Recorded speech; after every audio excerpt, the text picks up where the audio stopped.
briefly to book 4. Very different kind of book. This, too, is an American book, like the Federalist Papers and like the Declaration of Independence.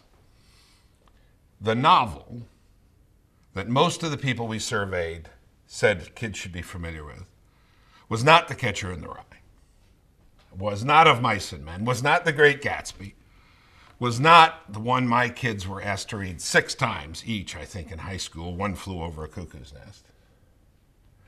The novel that these smart people thought our kids should be familiar with is Huckleberry Finn. It's a rich and complicated story. Yes, it's a story about a slave, a story about Jim. Yes, it uses some language which people find offensive in modern America and should, but understanding the context of the story, we know accuracy requires such graphic and direct language. But it is a story about America, which includes in it a story about slavery. It's a story about human beings in relationship to each other and the need sometimes to remember whom we are and what's required of us to each other.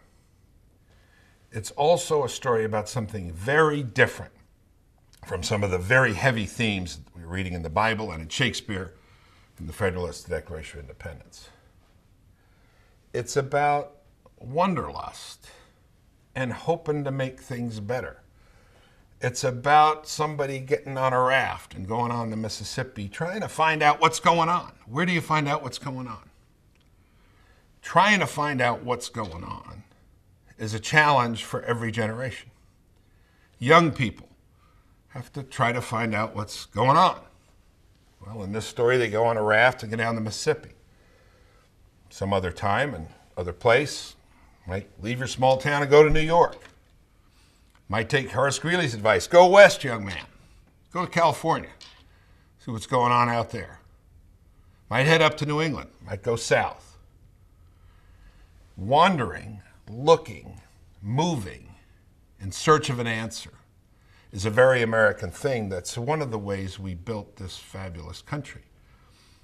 Conditions, economic conditions, circumstances, opportunities, but a certain kind of wanderlust. Let's go see what's going on out there.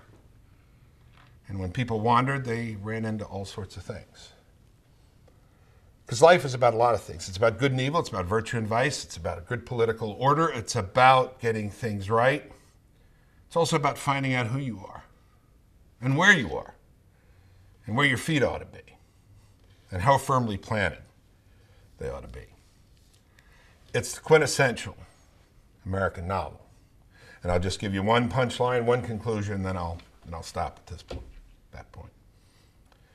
Huck was lucky to get his wanderlust in him and get some of his answers answered while he was young.